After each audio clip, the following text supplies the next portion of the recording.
Hello everyone, हमारा जो topic चल रहा है डिटर्मिनेंट, उसमें अब एक नेक्स्ट मोस्ट इंपॉर्टेंट टॉपिक बाकी है जिसका नेम है प्रॉपर्टीज ऑफ डिटर्मिनेंट। और 100% प्योर गारंटी है कि इसी पर फाइनल पेपर में क्वेश्चन आना ही आना है।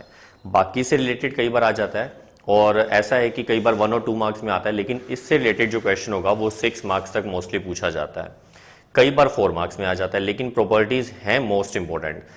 इन प्रॉपर्टीज को क्लियर करने के लिए मैं साइड बाय साइड कुछ एग्जांपल्स देता रहूंगा, लेकिन उस टाइम जब हम एग्जांपल दे रहे होंगे, क्योंकि अभी आपकी प्रैक्टिस नहीं हुई है, इसीलिए कई बार ऐसा होता है कि बच्चों को थोड़ा सा हार्ड लगता है या उनको ऐसा लगता है सर प्रॉपर्टीज बहुत सारी याद नहीं होती।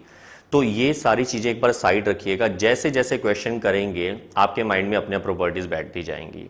अब देखिए प्रॉपर्टीज क्या है। फर्स्ट जो प्रॉपर्टी है वो है कि अगर हम किसी भी डिटर्मिनेंट का, डिटर्मिनेंट के लिए मैं डेल्टा सिंबल यूज कर रहा हूं, अगर हम किसी डिटर्मिनेंट का ट्रांसपोज करें, मतलब डेल्टा की पावर में टी लिखा, तो इसका आंसर और डेल्टा का आंसर सेम होगा। या हम इसको इस तरह से भी रिप्रेजेंट कर सकते हैं कि ए डिटर्मिनेंट का आंसर और ए ट्रांसपोज की डिटर्मिनेंट का आंसर ऑलवेज सेम होगा। ये आप सोच भी सकते हैं कैसे। मान लो मैंने एक एग्जांपल लिया जिसमें मैंने 3, 5, 6, -1, 2, 3, 0, 0, 4 कुछ भी ले सकते हैं। सपोज करो आपने इसको एक्सपेंड किया, मैं एक्सपेंड करके नहीं दिखा रहा हूं, सिर्फ ये बता रहा हूं कि सोचना कैसे है। अगर हम इसको एक्सपेंड करेंगे तो हमारी मर्जी है, हम किसी भी रो या कॉलम के लिए एक्सपेंड कर सकते हैं। अब हम अगर इसका ट्रांसपोज कर दें तो होगा 3, 5, 6, -1, 2, 3, 0, 0, 4। अगर आप इसमें एक्सपेंड करेंगे, सपोज करो आपने R1 के लिए एक्सपेंड किया और इसमें आपने मान लो C1 के लिए एक्सपेंड किया, तो यहीं से क्लियर हो जाएगा कि आंसर तो सेम ही आएगा। फिर भी किसी को लगे नहीं सर कैसे, समझ नहीं आ रहा, तो आप अपनी मर्जी से, अगर आपने स्टार्टिंग वीडियो देखी हुई है तो आपको पता होगा सर ने बताया था हम अपनी मर्जी से कोई भी रो या कॉलम एक्सपेंड कर सकते हैं। आप इसको अलग से करके देख लीजिए, इसको अलग से, आंसर सेम आएंगे। अब और इन प्रॉपर्टीज के पेपर में प्रूफ नहीं पूछते, इनका यूज कैसे होगा वो हम बाद में बात करेंगे, इसलिए प्रूफ पर ज्यादा दिमाग मत लगाओ, सिर्फ प्रॉपर्टीज को माइंड में रखो।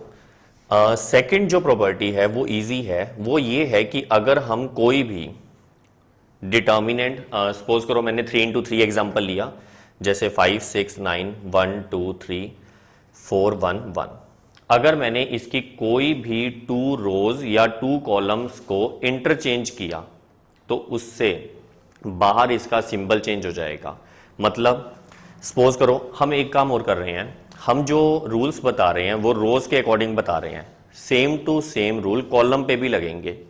तो आप माइंड में अपने आप बिठाते जाना कि जो रूल रोज के लिए बता रहे हैं सर वो सेम टू सेम कॉलम के लिए भी हैं। अगर मैं इसके अंदर R1 और R2 को इंटरचेंज कर दूं, ये थोड़ा सा मैट्रिक्स वाले से चेंज है जो एलिमेंट्री किया था। एलिमेंट्री के रूल्स और यहां वाले रूल्स को मिक्स मत कर देना, वो थोड़े साइड में रखना अलग से। अब यहां पर मैंने यहां पर सिंबल देखो, मैंने R1 R2 को इंटरचेंज किया, 1, 2, 3, 5, 6, 9, 4, 1, 1, तो यहां पर सिंबल क्या आएगा, माइनस का। अगर मैंने और मान लो मेरा मन किया कि ये चेंज करने के बाद अब मेरा मन है R2 और R3 को इंटरचेंज करूं, तो मैं वापस इसको इंटरचेंज करूंगा, 1, 2, 3, यहां आ जाएगा 4, 1, 1, 5, 6, 9, तो यहां पर सिंबल वापस चेंज हो जाएगा, मतलब प्लस। जितनी बार चेंजेस करेंगे उतनी बार सिंबल चेंज होते जाएंगे। लेकिन एक मोस्ट इंपॉर्टेंट बात सुनो, एलिमेंट्री में हम रोज का यूज जब करते थे तो कॉलम का यूज नहीं करते थे, लेकिन इसमें ऐसा हो सकता है आप किसी क्वेश्चन के बीच में रो का यूज करके नेक्स्ट स्टेप में कॉलम का करो, फिर वापस रो का करो, तो कोई प्रॉब्लम नहीं है, आंसर सही आएगा, ऐसा कर सकते हैं। अब लेकिन एक ही स्टेप में रो और कॉलम इकट्ठे नहीं यूज होते। मतलब कोई बच्चा ये सोचे कि सर हम R1 R2 को इंटरचेंज करेंगे, क्या हम R1 और C2 को इंटरचेंज कर सकते हैं? ऐसा पॉसिबल नहीं है। रो के साथ इंटरचेंज होती है, कॉलम के साथ। मान लो जैसे मैं और एग्जांपल दूं, मान लो अब किसी स्टूडेंट का मन किया कि सर हमने इसमें मान लो कॉलम चेंज करने हैं, जैसे C1 और C3 को करना है, तो C1 को C3 से चेंज करेंगे तो यहां पर आ जाएगा 319, यहां आ जाएगा 145, बीच वाला कॉलम एज इट इज आ गया और बाहर सिंबल क्या हो जाएगा, माइनस का। मतलब हम रो को या कॉलम को इंटरचेंज कर सकते हैं। एक डाउट और बता दूं आप लोगों को, कुछ बच्चों को ये लग रहा है सर यहां पर आप कुछ मेंशन नहीं कर रहे हो। बेटा ये तो मैं सिर्फ आपको प्रॉपर्टीज सिखा रहा हूं, जब हम क्वेश्चन करेंगे तो हम सब कुछ मेंशन करेंगे। जैसे यहां मुझे लिखना चाहिए था C1 इंटरचेंज C3, और इससे पहले मैंने क्या किया था, R2 R3 को इंटरचेंज किया था, तो मुझे यहां लिखना चाहिए था R2 इंटरचेंज R3। इसी तरह जब मैंने यहां R1 R2 को किया था तो वो लिखना चाहिए, लेकिन जब हम क्वेश्चन करेंगे तो इन बातों का ध्यान रखेंगे। अभी एक बार प्रॉपर्टीज आपके माइंड में बिठा रहा हूं। अब इसके बाद जो नेक्स्ट रूल है, थर्ड नंबर, देखो इधर, थर्ड नंबर रूल भी बड़ा सिंपल सा है कि अगर कोई भी डिटर्मिनेंट ऐसी हुई जिसकी एक कंप्लीट रो या एक कंप्लीट कॉलम जीरो हुआ, यस वेरी गुड, कुछ बच्चों ने अपने आप ही सोच लिया कि सर उसका आंसर जीरो ही होगा। क्यों? सपोज करो मैंने यहां लिखा 562 -1 6 9 0 0 0। अब आपसे पूछें इसका आंसर क्या आएगा, तो बिल्कुल क्लियर है, इसका आंसर जीरो होगा। क्यों? क्योंकि हम अपनी मर्जी से किसी भी रो या कॉलम को एक्सपेंड कर सकते हैं। मान लो मैंने R3 को एक्सपेंड किया, अब अगर मैं R3 को एक्सपेंड करूंगा तो जीरो के साथ, याद है एक्सपेंशन, तो ये जो डिटर्मिनेंट आएगा वो जीरो ही हो जाएगा, फिर ये भी जीरो हो जाएगा, फिर ये भी जीरो हो जाएगा। इसका मतलब कोई भी एक रो या कॉलम अगर जीरो हुआ तो उस पूरी डिटर्मिनेंट का आंसर जीरो होगा। क्लियर? अब इसके बाद रूल नंबर 4। रूल नंबर 4 में ये मैट्रिक्स वाले से थोड़ा सा डिफर है। क्या? मैं अगर एक ऐसी डिटर्मिनेंट लूं जिसमें से कुछ कॉमन पॉसिबल हो, ओके, इसके बाद जो फोर्थ प्रॉपर्टी है उसमें मैंने एक एग्जांपल आपके सामने यहां पर लिख दिया।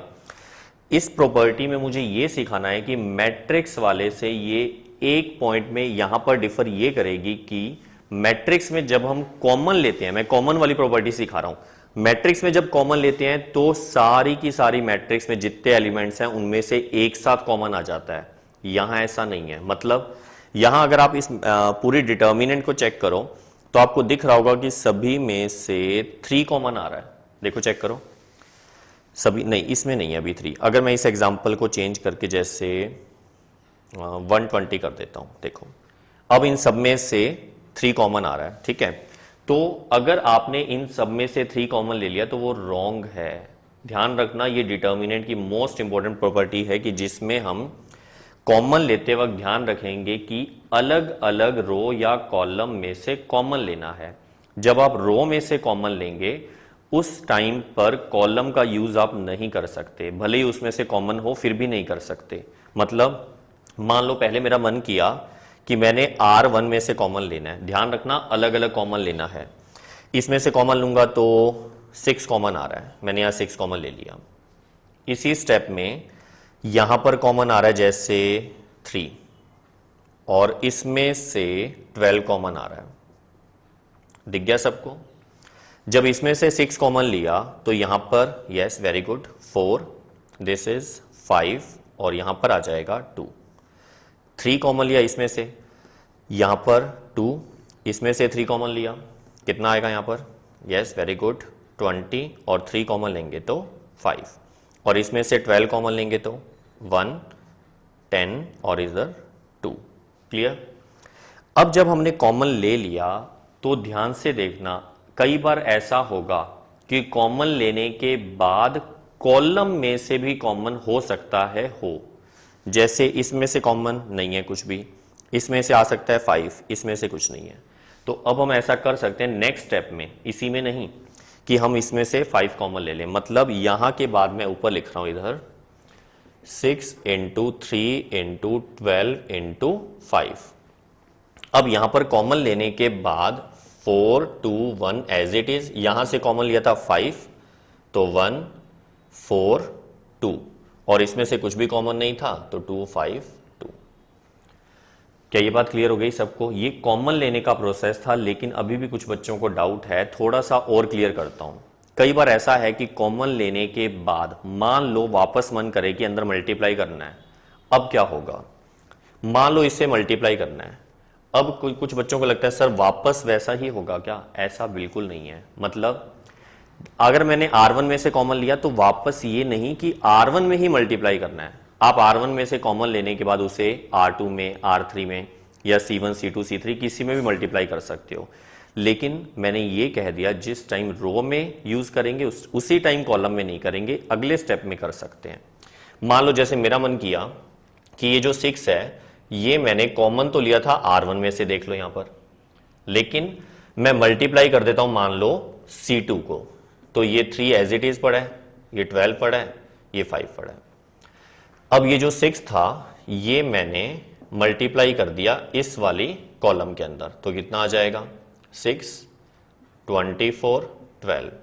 इसका मतलब क्या हुआ कि हमने कॉमन तो लिया था R1 में से, लेकिन मल्टीप्लाई कर दिया C2 के साथ, तो ये रॉन्ग नहीं है, बिल्कुल सही है।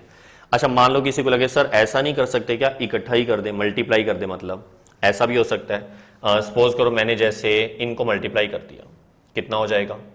यस 60, और 60 मैंने 3 को मान लो बाहर ही छोड़ दिया। अब ये 60 जो है ये मैंने वापस अंदर मल्टीप्लाई करना है। बात वही है, मर्जी हमारी, हम किसी से भी मल्टीप्लाई कर सकते हैं। तो मान लो मैंने इस टाइम R3 से मल्टीप्लाई कर दिया, अब R3 में 60 का मल्टीप्लाई करेंगे तो first row same to same, second same to same, और थर्ड वाले में 60 का मल्टीप्लाई, तो यहां पर 60 को 12 से करेंगे तो 720, और 60 को 2 से करेंगे तो 120। क्लियर हो गया अच्छे से? इसका मतलब रूल नंबर जो 4 है वो सिर्फ इतना सा ही है कि जब हमें मल्टीप्लाई करना है या कॉमन लेना है कोई भी कांस्टेंट नंबर, तो वो अलग अलग रो में से या कॉलम में से ही होगा। और ध्यान क्या रखना है, एक बार में या तो रो का यूज करेंगे या कॉलम का। अगर दोनों का यूज करना चाहते हो तो अलग अलग स्टेप में करोगे। एक बार नेक्स्ट रूल बताने से पहले ये 4 रूल रिवाइज करते हैं। फर्स्ट रूल, यस अब साथ साथ बोलते जाओ, याद हो जाएगा। फर्स्ट रूल था कि अगर हम किसी भी डिटर्मिनेंट का ट्रांसपोज करेंगे तो आंसर सेम आएगा। रूल नंबर 2 था अगर हम कोई भी 2 रोज को या 2 कॉलम्स को इंटरचेंज करेंगे तो बार वाला सिंबल चेंज हो जाएगा। रूल नंबर 3 था कि अगर डिटर्मिनेंट की कोई भी एक रो या एक कॉलम 0 हो, पूरा पूरा 0, तो आंसर भी 0 होगा। और रूल नंबर 4 है कि डिटर्मिनेंट में से एक साथ कॉमन नहीं आता, एक साथ नहीं आता, अलग अलग रो में से या अलग अलग कॉलम में से कॉमन आता है, और वापस मल्टीप्लाई भी वैसे ही होगा, या तो अलग अलग रो में या अलग अलग कॉलम में। और जिस रो में से कॉमन लिया जरूरी नहीं है उसी में मल्टीप्लाई करो, आप किसी और रो या कॉलम में कर सकते हो। अब नेक्स्ट रूल बताने से पहले अच्छे से एक बार इसको देख लो, फिर हम नेक्स्ट रूल 5 नंबर करते हैं। Next is property number 5। Property 5 simple सी है कि अगर कोई भी डिटर्मिनेंट ऐसी है जिसमें एक रो किसी और रो के, मतलब 2 रोज कह सकते हैं, सेम हो, जैसे मान लो 5 6 -1 2 3 0 5 6 -1, चेक करो R1 और R3 सेम है तो इसका आंसर भी 0 होगा। ऐसा ही यूं भी है कि अगर रो की बजाय कॉलम हो जाए, जैसे मान लो 1 5 6 9 2 0 9 2 0, अगर 2 कॉलम सेम हो जाएं तो भी आंसर 0। अगर 3 के 3 कॉलम सेम हो जाएं तो भी आंसर 0। मतलब एटलीस्ट 2 रोज या 2 कॉलम्स अगर आइडेंटिकल हैं तो उसका आंसर 0 होगा। लेकिन अगर ऐसा हो, सपोज करो जैसे मैं लिखा 5 6 -1 2 4 2 -1 6 9, सॉरी मैंने यहां पर लिया 6। हाँ अब देखो हमारे पास ये जो फर्स्ट रो है और ये जो फर्स्ट कॉलम है ये सेम है, तो इसका आंसर 0 होने का कोई रूल नहीं है। मतलब कुछ बच्चे अपनी मर्जी से ही समझ आते हैं कि सर आपने कहा था कि 2 रोज या 2 कॉलम्स आइडेंटिकल होंगे तो आंसर 0 होगा, तो वो 1 रो या 1 कॉलम को भी देख लेते हैं, वो गलत रूल है। ऐसा कोई रूल ही नहीं है। हाँ बाई चांस आंसर एक्सपेंड करने के बाद 0 आएगा तो आएगा, लेकिन रूल कोई भी नहीं है। ठीक है, रूल नंबर 6, ये वैसे इजी है लेकिन समझने में एक बार ऐसा लगता है जैसे टिपिकल सा हो। बड़े ध्यान से देखना, सिंपल सा लगेगा समझने में थोड़ा टाइम लगेगा लेकिन उसके बाद सिंपल लगेगा। सपोज करो मैंने एक रो या कॉलम ऐसा लिया जिसमें जो एलिमेंट्स हैं वो या तो प्लस की फॉर्म में है या माइनस की फॉर्म में, A plus B, C plus D और ई प्लस एफ ले लिया। चलो यहां पर यही सीक्वेंस स्टार्ट कर देते हैं, G plus H, I plus J, K plus L, M plus N, O plus P, Q plus R. अब इस पूरे के पूरी डिटर्मिनेंट में मैंने सारे के सारे एलिमेंट्स प्लस की फॉर्म में लिए, माइनस भी हो सकते हैं, मिक्स भी हो सकते हैं, जैसे यहां प्लस यहां माइनस, यहां माइनस यहां प्लस, कुछ भी। तो ऐसी कंडीशन में हम इसे ब्रेक कर सकते हैं। ब्रेक करने का मतलब यह है कि यहां पर जब मैं इस डिटर्मिनेंट को ब्रेक करूंगा तो इसके टू पार्ट्स कर दूंगा। टू पार्ट्स करते वक्त हमें यह ध्यान रखना है कि हमें ओनली वन रो या वन कॉलम ही ब्रेक करना है वन टाइम पर। क्या मतलब हुआ इस बात का, समझो अभी आराम से। मान लो मेरा मन किया कि मैंने फर्स्ट कॉलम को ब्रेक कर दिया, तो ब्रेक करते वक्त यहां पर ए सी ई और यहां पर G plus H, I plus J, K plus L और यहां पर M plus N, O plus P, Q plus R. Plus में नेक्स्ट डिटर्मिनेंट, मतलब हमने ब्रेक किया तो टू डिटर्मिनेंट बनेंगी। तो यहां पर जो आएगा यस बी डी एफ, ये कहां से आया, इस वाले कॉलम को ब्रेक किया, फर्स्ट पार्ट यहां आ गए, सेकंड पार्ट यहां आ गए। इन दोनों को एज इट इज रखना है, इसमें कोई भी चेंज नहीं है। चेक करो, बिल्कुल सेम टू सेम नोट कर रहा हूं। ओके अब कुछ बच्चों को ये लगता है कि सर ये तो कुछ गलत सा लग रहा है, जैसे अगर हम इन दोनों को ऐड करेंगे तो फिर देखो क्या होगा, a plus B, C plus D, E plus F. फिर ये ऐड होंगे तो 2g प्लस 2h हो जाना चाहिए, फिर तो वो रॉन्ग हो गया। एक्चुअल में आपने डिटर्मिनेंट का प्लस कभी सीखा ही नहीं हुआ, आज फर्स्ट टाइम देखोगे। मैट्रिक्स नहीं है, मैट्रिक्स होती तो कॉरस्पॉन्डिंग एलिमेंट सारे ऐड होते हैं, लेकिन डिटर्मिनेंट में क्या होगा, डिटर्मिनेंट में जब ऐड करते हैं तो उसमें हमें दो बातों का ध्यान रखना है। बेटा आज फर्स्ट टाइम सिखा रहा हूं, ध्यान से सुनो।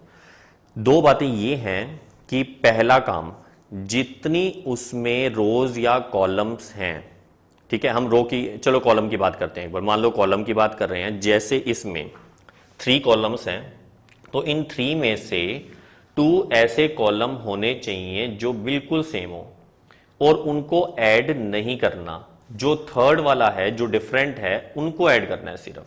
मतलब ये दोनों सेम है तो यहां सेम आएगा, ये दोनों सेम है तो सेम आएगा, मतलब रिवर्स चल रहे हैं तो इन दोनों को ऐड कर देंगे। ठीक है, अभी भी कुछ बच्चों को डाउट है, और क्लियर करता हूं, अभी 2 मिनट देखते रहो। अब हमने इसको ब्रेक करके ये बनाया, अब मैं इसको ब्रेक करके यहां पर 2 और यहां पर भी 2 बना रहा हूं। अब देखो, अब सपोज करो जैसे मेरा मन किया कि मैंने सेकंड कॉलम को भी ब्रेक करना है, तो सेकंड कॉलम को ब्रेक करूंगा तो मुझे फर्स्ट और थर्ड को एज इट इज लिखना पड़ेगा, ए सी ई, यहां पर एम प्लस एन, अभी बीच में जगह छोड़ दी मैंने, O plus P, Q plus R. इधर आ जाएगा ए सी ई, इधर आ जाएगा M plus N, O plus P, Q plus R. Okay, अब ये जो कॉलम है ये ब्रेक हो जाएगा, ब्रेक होगा तो यहां पर जी आई के और इधर आएगा एच जे एल। देखो चेक कर लो, इसी तरह से ये कहां से आया, ये इसको ब्रेक करके 2 आए, अब यहां से ब्रेक करके वापस 2। यहां पर मैंने फर्स्ट कॉलम को एज इट इज और थर्ड वाला भी एज इट इज, चेक कर लो। और यहां पर अभी इसको ब्रेक करेंगे, उससे पहले फर्स्ट वाला सेम टू सेम और थर्ड भी सेम टू सेम। अब बीच वाले को ब्रेक करते हैं, तो जी आई के और इधर एच जे एल। क्लियर है इतना? अब आप चेक करो कि यहां पर भी मैंने वही किया, वन टाइम में वन कॉलम ही, रो को करना है तो आपकी मर्जी है, मैं कॉलम के हिसाब से सिखा रहा हूं। अगर वन कॉलम को हमने वन टाइम में ब्रेक किया तो हमें बाकी कॉलम एज इट इज रखने पड़ेंगे। अब रिवर्स करके देखें, मान लो इनको ऐड करना है तो ऐड करने के जो 2 मेन रूल हैं जो मैंने अभी बताए थे, उनमें कहा था कि फर्स्ट रूल ये है कि 2 कॉलम ऐसे होने चाहिए जो बिल्कुल सेम हो। बताओ इन दोनों में सेम कौन है? यस, AC यानी फर्स्ट वाला और थर्ड वाला। तो जो सेम है उनको ऐड नहीं करना, उनको एज इट इज यहां रख देंगे और ये वाला ऐड करके यहां लिख देंगे। एक डाउट कुछ बच्चे अभी बीच में बोल रहे थे कि सर आपने यहां पर जब ब्रेक करना स्टार्ट किया तो फर्स्ट कॉलम को यहां ब्रेक किया, अगर मैं इसको D प्लस C लिख दूं तो D यहां आ सकता है, C यहां आ सकता है, तो वो बिल्कुल सही है। मतलब हमारी मर्जी है कि हम ब्रेक करते वक्त C प्लस D को D प्लस C लिख दें, फिर यहां D और यहां C लिख दें, तो कोई प्रॉब्लम नहीं है, आप कर सकते हैं। बात क्लियर हो गई? अब इसमें आप चेक करो इसमें हुआ क्या। इसमें पहले जो 1 डिटर्मिनेंट थी वो 2 में कन्वर्ट हुई, फिर 2 से 4, यानी 1 2 का 4। तो हम इस प्रॉपर्टी का नेम यही रख रहे हैं 1 2 का 4। आप ध्यान में यूं ही रखिएगा कि जब भी मैं बात करूं 1 2 का 4 प्रॉपर्टी, तो मतलब उसमें क्या करना है, कॉलम को या रो को ब्रेक करना है। लेकिन अभी भी कुछ बच्चों को डाउट है, उसको और अच्छे से क्लैरिफाई करने के लिए एग्जाम्पल लिख रहा हूं। अब ध्यान से सुनना। मान लो मैंने आपके सामने 2 डिटर्मिनेंट लिखी 5 -1 6 1 1 2 5 1 9, प्लस में यहां मैंने लिखा 5 -1 6 2 5 0 1 1 4। अब मैंने कहा इनको ऐड करना है, तो इन डिटर्मिनेंट को ऐड करने की कोई प्रॉपर्टी नहीं है। क्यों? क्योंकि सर ने अभी अभी सिखाया था कि ऐड तभी होंगे जब 2 रो या 2 कॉलम सेम हो। पूरी बात बोलता हूं, ध्यान से सुनना। अगर आपके पास 10 रो या 10 कॉलम होते जो आपके सिलेबस में नहीं है, लेकिन एग्जाम्पल के लिए 10 रो या 10 कॉलम होते, तो ऐसी कंडीशन में आप उसमें से चेक करते 9 सेम होने चाहिए। तो जो 10th वाला होगा, जो डिफरेंट होगा, उसे ही प्लस माइनस कर सकते हैं। मतलब इनको चेक करो, इसमें कोई भी 2 रो ढूंढो या 2 कॉलम ढूंढो जो बिल्कुल सेम हो। तो ऐसे कोई भी 2 रो या 2 कॉलम सेम नहीं है, सिर्फ एक ही रो सेम है। तो इसका मतलब इनको ऐड करने का हमारे पास कोई रूल नहीं है। हाँ, अलग अलग इसको सॉल्व कर दें, मतलब एक्सपेंड करके इसको भी सॉल्व कर दें एक्सपेंड करके, फिर ऐड हो जाएगा। फिर कुछ बच्चे बोलते हैं सर जब ऐसे ऐड ही हो रहा है तो ये ऐसा क्यों किया, इतने पंगे क्यों कर रहे हैं? बेटा ये जो प्रॉपर्टीज है ना, ये आपके क्वेश्चंस को बहुत इजी बनाएंगी। दिखने में ऐसा लग रहा है हार्ड है, लेकिन जब हम यूज करेंगे ना, हैप्चुअल हो जाएंगे, तो हमें बहुत इजी लगने लग जाएगा। अभी सुनो, अब मान लो मैंने एग्जाम्पल चेंज किया, ये तो ऐड नहीं हो सकता। मैंने एग्जाम्पल क्या किया, मैंने यहां लिख दिया 5 1 और यहां 9, एग्जाम्पल चेंज। अब देखो इन दोनों में फर्स्ट वाली रो और थर्ड वाली रो सेम है, तो इसका मतलब जो डिफरेंट वाली रो है वो प्लस होगी, अगर बीच में माइनस होगा तो माइनस होगी। तो हम फर्स्ट रो को, गलती मत करना, 5 और 5 10 मत लिख देना। क्यों? जो रो या कॉलम सेम है उनको एज इट इज उतारेंगे। 5 -1 6 और इसको भी सेम 5 1 9। अब जो डिफरेंट थी उसको मैं ऐड कर दूंगा, 1 और 2 3, 1 और 5 6, 2 और 0 2।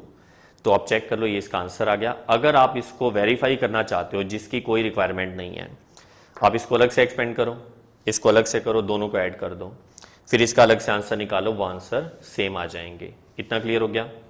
एक बात और सुन लो, यहीं पर एक एग्जाम्पल और दिखा रहा हूं। अगर यही एग्जाम्पल ऐसा होता 5 -1 6 1 1 2 और 5 1 9, प्लस में 5 -1 6 1 1 2 5 1 9, मतलब मैंने सारा ही सेम ले लिया। अब क्या होगा? अब हमारी मर्जी है, उल्टा हमें बेनिफिट हो गया। हमें क्या चाहिए होता है कि अगर 3 हैं टोटल रो या कॉलम, तो उनमें से 2 नो चेंज यानी सेम होने चाहिए, या तो सारी सेम है। इसका मतलब हम क्या करेंगे, हम अपनी मर्जी से कोई भी एक रो या कॉलम, हम रो की बात करते हैं, कोई भी एक रो ऐड कर देंगे, बाकी सेम उतार देंगे। मतलब मान लो मेरा मन किया कि मैंने फर्स्ट रो को सेम लिख दिया 5 -1 6 और सेकंड रो को भी सेम लिख दिया, तो मुझे थर्ड रो जो है उसको ऐड करना पड़ेगा। मतलब 5 5 10, 1 और 1 2, 9 और 9 18, ये इसका आंसर है। अब किसी को ये लगे नहीं सर ऐसा क्यों कर रहे हैं, मैंने कहा आपकी मर्जी है, आप चाहो तो कोई और रो या कॉलम भी ऐड कर सकते हो। चलो मैं इसी के ऑब्लिक में सेकंड आंसर लिख रहा हूं। मान लो इस बार मेरा मन किया कि मैंने फर्स्ट कॉलम को ऐड करना है, तो 5 5 10, ये ऑब्लिक है, डिवाइड नहीं है, 1 और 1 2, 5 और 5 10, तो मुझे इनको ऐड नहीं करना, ये सेम टू सेम लिखने पड़ेंगे, -1 1 1 6 2 9। अब शायद आपको ये बात समझ आ गई होगी कि अगर हमें ब्रेक करना है तो वन टाइम पर वन रो या कॉलम ही ब्रेक होगा, बाकी एज इट इज आएंगे। और अगर हमें ऐड करना है तो हमें चेक करना पड़ेगा कि 2 रोज या 2 कॉलम्स, 3 की बात करने हैं इसीलिए 2 बोल रहा हूं, 10 की बात करता तो 9 बोलता। तो यहां पर अगर 3 है तो 2 रोज या कॉलम सेम होंगे, तो थर्ड वाला प्लस माइनस हो सकता है। Clear? Okay, rule number 7 is, ये रूल आपने मैट्रिक्स में भी पढ़ा था, लेकिन यहां कुछ चेंजेस क्या होंगे सुनो पहले। R I changes to R I plus alpha R J. Alpha जो है वो नॉन जीरो रियल नंबर है, मतलब कांस्टेंट है, यहां प्लस माइनस भी हो सकता है। एल्फा का मतलब कोई भी कांस्टेंट होगा और आरजे का मतलब कोई और रो या कॉलम होगा। इसमें आप एक साथ एक से ज्यादा रोज भी प्लस माइनस कर सकते हैं। सपोज करो जे के बाद नेक्स्ट के वाली है, यानी एक साथ 2 या 3 रोज को प्लस माइनस कर दिया। लेकिन इस रूल में जो मेन चेंज है मैट्रिक्स वाले से वो ये है, मैट्रिक्स में हमें ना यहां जो रो यूज करते थे हम यहां पर उसमें भी कई बार मल्टीप्लाई डिवाइड कर देते थे, यहां ऐसा नहीं है। इसको बहुत अच्छे से क्लियर इस वीडियो में नहीं, नेक्स्ट वीडियो में करूंगा, क्योंकि क्वेश्चन जब करवाऊंगा ना तब अच्छे से समझ आएगा। मैं जो ये वाला रूल है इसको नेक्स्ट वीडियो में बहुत अच्छे से क्वेश्चन के साथ क्लियर करूंगा। अभी तक आप इतना ही समझिए कि वैसा ही है ये जैसा मैट्रिक्स में था। बस यहां ध्यान क्या रखना है कि जो रो हम यहां ले रहे हैं यहां पर उसका कॉफिशिएंट 1 ही होना चाहिए, वहां कुछ भी ले सकते थे एलिमेंट्री वाले में। अब इसके बाद रूल नंबर 8। रूल नंबर 8 ये है जो आपने माइनर और कोफैक्टर वाले में प्रॉपर्टी की फॉर्म में पढ़ रखा है। एक बार फिर से याद दिला रहा हूं। अगर हमारे पास delta A11 A12 A13 A21 A22 A23 A31 A32 A33, मैंने ना ज़्यादातर रूल्स 3/3 के लिए सिखाए हैं क्योंकि पेपर में आता ही 3/3 है। ये 2/2 4/4 सभी पे लगते हैं। आपके सिलेबस में 3/3 के क्वेश्चंस फाइनल पेपर में आते हैं। अब इसमें क्या है, सबसे पहले मान लो मैं जो रूल बता रहा हूं वो माइनर और कोफैक्टर से रिलेटेड है। मान लो हमने यहां पर एक्सपेंड किया विद रिस्पेक्ट टू R1। अब एक्सपेंशन की फॉर्म में कोफैक्टर की फॉर्म में लिख रहा हूं, देखो ध्यान से। मैंने क्या किया, A11 A12 A13, इनमें क्योंकि मैंने ये फर्स्ट रो ली है तो मैं इनके साथ इनके खुद के कोफैक्टर लिख रहा हूं, C11 C12 C13, और अगर मैं इनको ऐड करूंगा तो आंसर आएगा डेल्टा। याद आ गया, ये हमने पहले पढ़ा हुआ है। अगर मैंने A11 A12 A13 लिया और इसके साथ इसके खुद के कोफैक्टर नहीं लिए, सेकेंड रो या थर्ड रो के कोफैक्टर ले लिए, मान लो मैंने थर्ड रो के कोफैक्टर लिए तो वो होंगे C31 C32 C33, और इनको मैंने ऐड किया तो आंसर आएगा 0। ये रूल हमने पहले पढ़ा हुआ है। ये रूल कॉलम पे भी अप्लाई हो जाता है, लेकिन हम ऐसा नहीं कर सकते कि यहां रो के एलिमेंट लिख रहे हैं और कॉलम के कोफैक्टर ले लें, तो वो गलत हो जाएगा। रो के साथ रो का यूज, कॉलम के साथ कॉलम का यूज। एक बार दोबारा सुन लो ये वाला रूल। इस रूल में हमने ये कहा था कि जिस रो को या कॉलम को हम एलिमेंट्स जिनके ले रहे हैं उनके साथ अगर उनके ही कोफैक्टर लेकर प्लस करेंगे तो आंसर डेल्टा, डेल्टा का मतलब होता है डिटर्मिनेंट की वैल्यू, मतलब उसका आंसर वो आएगा। और अगर हम किसी और रो या कॉलम को यूज कर लेंगे, ठीक है, रो के साथ रो कॉलम के साथ कॉलम, और उनको ऐड कर देंगे तो आंसर आएगा 0। अभी तक हमने जो 8 रूल्स ये पढ़े हैं, इनके अलावा एक दो छोटी मोटी बातें हो रही हैं जो नेक्स्ट वीडियोस में डिस्कस होंगी। अभी एक बार मैं इनको रिवाइज करवा रहा हूं।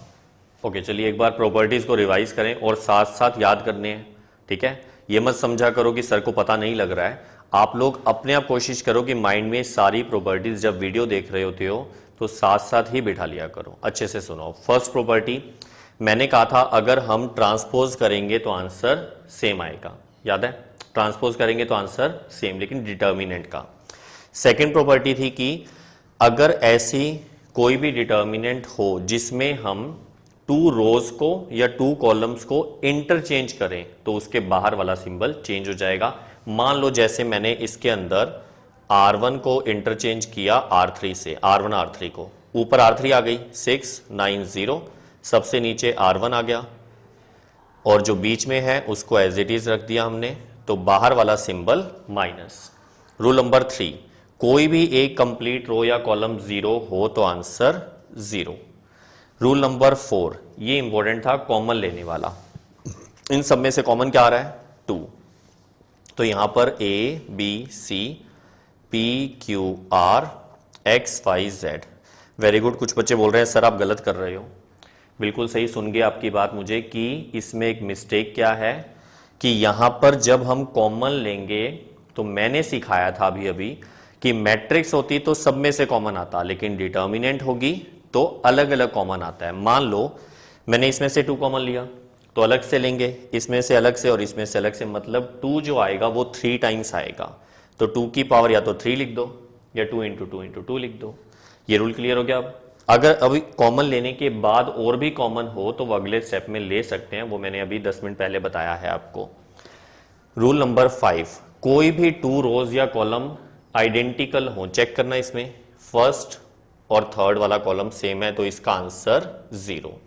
रूल नंबर 6, जिसमें हमने कहा था कि कोई भी रो या कॉलम अगर प्लस माइनस की फॉर्म में है तो हम उसे ब्रेक कर सकते हैं। मैंने इस बार एग्जांपल छोटा ले लिया, मैंने एक ही रो या कॉलम ऐसा मतलब कॉलम दिखाया जिसमें प्लस की फॉर्म थी। तो जब हम इसको ब्रेक करेंगे तो ये वाले तो नो चेंज की फॉर्म में आएंगे, मतलब एज इट इज आ गए। चेक कर लो अच्छे से, अगर डाउट था तो अब क्लियर हो जाएगा। और इनको मैंने ब्रेक कर दिया, यहां आ जाएगा A B C, यहां आ जाएगा अल्फा बीटा गामा। ठीक है। इसके बाद रूल नंबर 7, रूल नंबर 7 क्या है कि RI में हम प्लस या माइनस कर सकते हैं alpha RJ plus minus beta RK। एक साथ एक से ज्यादा रोज प्लस माइनस कर सकते हैं किसी constant number, non zero number से मल्टीप्लाई या डिवाइड करके, लेकिन खुद RI में नहीं करेंगे ऐसा, मतलब यहां अल्फा वगैरह मल्टीप्लाई नहीं हो सकता, मैट्रिक्स में हो सकता था। रूल नंबर 8, ये पहले वाला रूल है माइनर और कोफैक्टर वाला, जिसको मैंने कहा था कि अगर आप फर्स्ट रो लेते हो A11 A12 A13 तो इसके साथ उसी के कोफैक्टर लेंगे तो ऐड करने पर आंसर डेल्टा आएगा। और अगर किसी और रो या कॉलम के, जैसे मैंने सेकंड वाली ले ली C21 C22 C23 और इनको ऐड कर दिया तो आंसर 0 आएगा। कुछ बच्चे इसका मतलब ही गलत समझ रहे हैं, वो कह रहे हैं सर डिटर्मिनेंट 0 होगी क्या? डिटर्मिनेंट 0 नहीं होगी, वहां इसका जो आंसर बनेगा वो 0 होगा। डिटर्मिनेंट का आंसर तो कुछ भी जो यहां आएगा वो होगा। ये रूल अलग अलग हैं, ये सेम नहीं है। ठीक है, ऐसा करेंगे तो डेल्टा आएगा और ऐसा करेंगे तो 0 आएगा। ये जो 8 रूल्स हैं इनको और अच्छे से नेक्स्ट वीडियो में समझेंगे और बहुत सारे क्वेश्चंस करने हैं अभी इसके, बहुत इंटरेस्टिंग टॉपिक है, पेपर में जरूर आएगा। ओके, अभी हमने 8 मोस्ट इंपॉर्टेंट जो प्रॉपर्टीज पढ़ी, उनके अलावा एक प्रॉपर्टी और सुन लीजिए, प्रॉपर्टी नंबर 9। 9th प्रॉपर्टी ये है कि जिसमें हम किसी भी अपर ट्रायंगुलर डिटर्मिनेंट, मैं मैट्रिक्स नहीं बोल रहा हूं, डिटर्मिनेंट बोल रहा हूं। अपर ट्रायंगुलर कौन सी होगी? जिसमें यहां पर प्रिंसिपल डायगोनल सपोज करो जैसे 5 6 -1। इसके अलावा इसमें क्या है, नीचे वाले 0 हो, ऊपर कुछ भी हो सकता है जैसे 5 4 2, या ये कौन सी है, अपर ट्रायंगुलर, नीचे वाले 0 तो अपर ट्रायंगुलर। और अगर ऐसा हो जैसे 2 3 4 और नीचे की बजाय ऊपर वाले 0 हो तो इसको क्या बोलते हैं, लोअर ट्रायंगुलर, जैसे यहां 9 -1 6। और एक और था जिसको हम बोलते थे डायगोनल मैट्रिक्स बोलते थे, वहां यहां डिटर्मिनेंट बोल रहे हैं। डायगोनल वो है जिसमें प्रिंसिपल डायगोनल के अलावा बाकी सब 0 होंगे, जैसे मान लो यहां पर है 2 -3 -1 और बाकी सारे 0। अब प्रॉपर्टी ये है कि चाहे लोअर ट्रायंगुलर हो, चाहे अपर ट्रायंगुलर हो, चाहे डायगोनल डिटर्मिनेंट हो, सभी का आंसर उसके प्रिंसिपल डायगोनल का प्रोडक्ट होगा। मतलब प्रिंसिपल डायगोनल का प्रोडक्ट करेंगे तो 5 इंटू 6 इंटू -1 दैट इज -30। इसको मल्टीप्लाई करो 2 इंटू 3 6 और इंटू 4 24। इसको मल्टीप्लाई करो तो 6। ये है property number 9। Most important property है क्योंकि इसमें हमने क्या सीखा कि प्रिंसिपल डायगोनल का प्रोडक्ट करना है तब जब अपर ट्रायंगुलर, लोअर ट्रायंगुलर या डायगोनल डिटर्मिनेंट हो। इससे हमें बहुत फायदा मिलने वाला है आगे वाले क्वेश्चंस में। तो नेक्स्ट वीडियोस में हम इन प्रॉपर्टीज से रिलेटेड काफी सारे क्वेश्चन करेंगे जिससे आपको ये प्रॉपर्टीज बड़ी इजी लगने लगेंगी। अभी हो सकता है थोड़ा हार्ड लग रहा हो, लेकिन जैसे जैसे क्वेश्चन आगे करेंगे ये बड़ा इजी लगेगा आपको और सारी प्रॉब्लम्स आपकी सॉल्व हो जाएंगी। तो नेक्स्ट वीडियो में फिर मिलते हैं, तब तक के लिए हंसते रहिए, मुस्कुराते रहिए।